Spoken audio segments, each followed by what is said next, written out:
The champagne toast was already underway when Victoria Ashford, my brother's new mother-in-law, made her pronouncement. Her voice carried across the reception hall with that particular quality wealthy people develop. Loud enough to be heard, casual enough to seem unintentional. Marcus's family is so diverse, she said to the cluster of guests surrounding her. His sister works in some tiny office downtown. Tech support or data entry, I believe. Very blue collar. I stood near the bar watching her hold court in her designer gown. She hadn't spoken to me directly all evening, just offered a limp handshake in the receiving line and a thin smile that never reached her eyes. Not everyone can attend the right schools, her friend murmured sympathetically. Exactly, Victoria agreed. Though I suppose someone has to do those jobs. We can't all run investment firms. She laughed lightly. Still, it must be awkward for Marcus. His sister's salary is probably what we spend on vacation. My brother Marcus stood across the room with his new wife Bethany, both of them glowing with newlywed happiness. He had no idea his mother-in-law was currently dissecting my career like a biology specimen. I checked my phone. 7 minutes until the sponsorship reveal. I'd founded DataCore Solutions 6 years ago at 27. We started small. Just me and 2 partners building enterprise data management software in a cramped office above a coffee shop. The tiny office downtown Victoria had so casually dismissed. What she didn't know was that DataCore had grown into one of the region's fastest-growing tech companies. We'd secured Series C funding last year, $45 million. Our client list included 8 Fortune 500 companies. Our software managed data infrastructure for healthcare systems, financial institutions and government agencies across 3 countries. Last month, our revenue hit $200 million annually. I owned 38% of the company. My net worth on paper was somewhere around $70 million. But I didn't talk about it. I drove a modest sedan, lived in a comfortable but unremarkable condo, and wore simple professional clothes. Money was a tool for building the company, not a display for impressing people. When Marcus had gotten engaged, I tried to explain what DataCore did. Victoria had interrupted. How nice, dear. Technology is so important these days. Now about the wedding budget. Marcus, your family will need to contribute $30,000 for your guest list. $30,000. The amount I'd spent last week on a corporate retreat for my leadership team. I hadn't corrected her assumption that I was struggling financially. Let her think what she wanted. But tonight was different. Tonight, the truth would announce itself. The Ashford family had insisted on hosting the wedding at the Metropolitan Ballroom, the city's most prestigious venue. 300 guests, live orchestra, imported flowers, 8-course dinner. Victoria had made sure everyone knew she'd spared no expense for her daughter's perfect day. What Victoria didn't know was that DataCore had finalized a major corporate sponsorship deal with Metropolitan Hotels 3 weeks ago. A 5-year, $20 million partnership that included naming rights to their flagship ballroom. The official announcement was scheduled for tonight at 8 p.m. The hotel management had confirmed everything. New signage, press release, digital displays throughout the venue. I'd asked them not to delay it even when I realized it would happen during Marcus's wedding. This was business, I told myself. It shouldn't matter. But watching Victoria mock my tiny office to her wealthy friends, I felt a small, satisfied spark of anticipation. Sophia. My cousin Jennifer found me at the bar. There you are. I've been looking everywhere. Are you okay? I heard what Victoria said. I'm fine, I said. She's insufferable, Jennifer muttered. Marcus told me she's been like this all week. Commenting on your dress being simple, asking if you could afford a decent gift, suggesting you might be uncomfortable around their kind of people. Their kind of people, I repeated. You mean people who inherited wealth instead of creating it? Jennifer grinned. I didn't say that. But yes. She lowered her voice. Is it true DataCore just landed the Metropolitan Hotels contract? My firm handles some of their legal work. I saw paperwork cross my desk.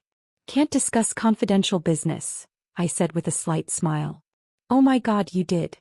Jennifer's eyes widened. Wait. Isn't tonight? 8 p.m., I confirmed, checking my phone. For minutes. This is going to be spectacular, Jennifer breathed. The best man had just finished his toast when the ballroom's massive digital displays flickered. They'd been showing elegant photos of Bethany and Marcus all evening. Engagement pictures, childhood photos, romantic shots. Now they went dark. Then the DataCore Solutions logo filled every screen. Clean, modern, unmistakable. Our tagline appeared beneath it: building tomorrow's data infrastructure. Victoria's champagne glass paused halfway to her lips. The displays shifted to show a professional video. My face appeared on screen, not in my simple wedding guest dress, but in a sharp business suit, standing in DataCore's modern headquarters. "Good evening," my recorded voice said. "I'm Sophia Chin, founder and CEO of DataCore Solutions. We're thrilled to announce our partnership with Metropolitan Hotels, a 5-year collaboration that represents our commitment to innovation, excellence, and community investment." The color drained from Victoria's face. "As part of this partnership," the video continued, "we're honored to present the DataCore Solutions Ballroom at the Metropolitan, a space dedicated to celebrating life's most important moments with cutting-edge technology and timeless elegance." The screens showed architectural renderings of the ballroom's upcoming tech upgrades, then cut to testimonials from our Fortune 500 clients, then financial news coverage of our recent funding round with the $45 million figure prominently displayed. The ballroom was absolutely silent. "We believe in building infrastructure that lasts," my recorded voice concluded. "In business and in life. Congratulations to all the couples celebrating here tonight. May your foundations be as strong as the technology supporting this beautiful space." The screens transitioned back to Marcus and Bethany's photos, but the damage was done. Every single person in that ballroom now knew exactly who I was and what my tiny office downtown actually meant. Victoria's champagne glass slipped from her hand, shattering on the marble floor. The chaos started immediately. Several guests pulled out phones, frantically Googling DataCore Solutions. The whispers built like a wave. 45 million funding? Fortune 500 clients? She's the founder? How old is she? Marcus pushed through the crowd toward me, his face a mixture of shock and confusion. "Soph? You didn't tell me about this. A $20 million sponsorship deal." "It's just business," I said calmly. "The timing was coincidental." "Coincidental." He looked at the screens, then at his mother-in-law's pale face. "You knew this would happen tonight. During my wedding." "The announcement was scheduled 3 weeks ago," I said truthfully. "I asked if they wanted to delay it. They said no. The press release was already coordinated with their quarterly earnings report." Victoria materialized beside us, her social grace abandoned. You let us believe." "I let you believe what you wanted to believe," I said quietly. "You never asked about my company. You assumed tech support or data entry. You mocked my tiny office without ever visiting it. I didn't lie, Victoria. You just didn't bother learning the truth." "This is humiliating," she hissed. "At my daughter's wedding." "Your daughter's wedding in my ballroom," I corrected gently. "Named for my company. Funded by the business you dismissed as blue-collar data entry." Bethany appeared, looking distressed. "Mom, please. Not tonight." "Do you know about this?" Victoria demanded. "Did Marcus know his sister was what?" I asked. "Successful? The founder of a major tech company? Does that change something?" Victoria's mouth opened and closed. Around us, guests were still processing the revelation. I could hear fragments of conversation. "The sister is Sophia Chin? That's the DataCore CEO? She's worth millions." Jennifer appeared at my elbow, barely suppressing a grin. "The press is starting to arrive outside." Metropolitan's PR team tipped them off about the announcement. "Several reporters want to know if the DataCore CEO has any comment about celebrating her brother's wedding at the newly named venue." Victoria looked like she might faint.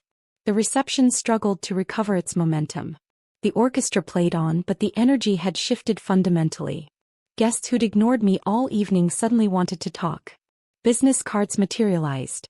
Investment opportunities were mentioned. Partnership possibilities floated. I declined them all politely and found Marcus near the garden doors. "I'm sorry," I said. "I didn't mean to overshadow your wedding." He was quiet for a moment. "Did you know about what Victoria was saying?" "Yes." "And you didn't correct her? Would you have believed me if I'd told her at Thanksgiving dinner that I run a $200 million company?"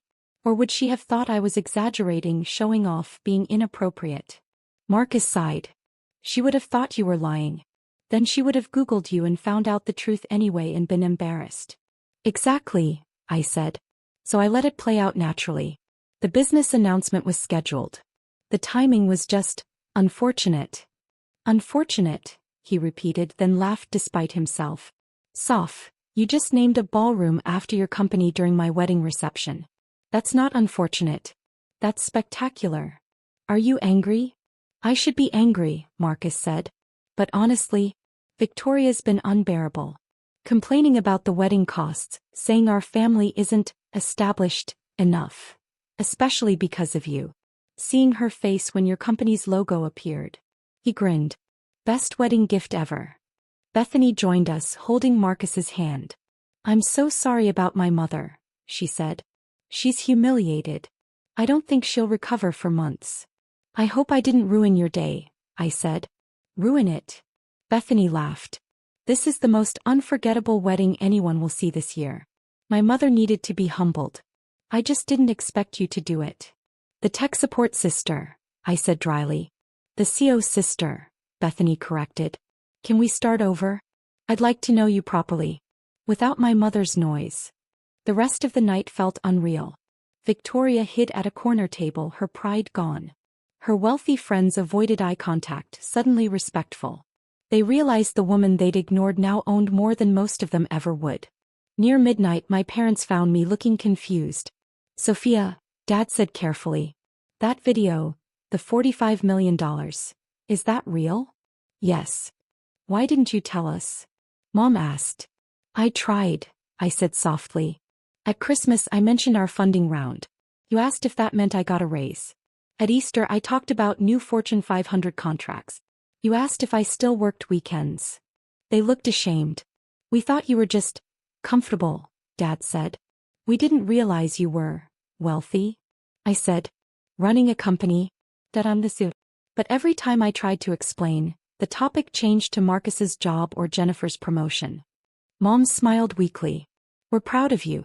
We just didn't understand. I know, I said. But maybe now you do. The wedding ended with a strange buzz. Marcus and Bethany left for their honeymoon, still laughing.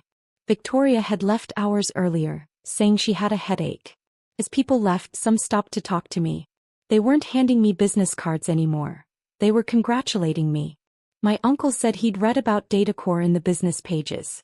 An old friend said her company used our software. Jennifer hugged me. Best wedding entertainment ever, she whispered. I stayed until the end, watching workers clean up under the new sign. DataCore Solutions Ballroom. My phone buzzed nonstop. Our PR team said the media coverage was great. 3 news outlets wanted interviews.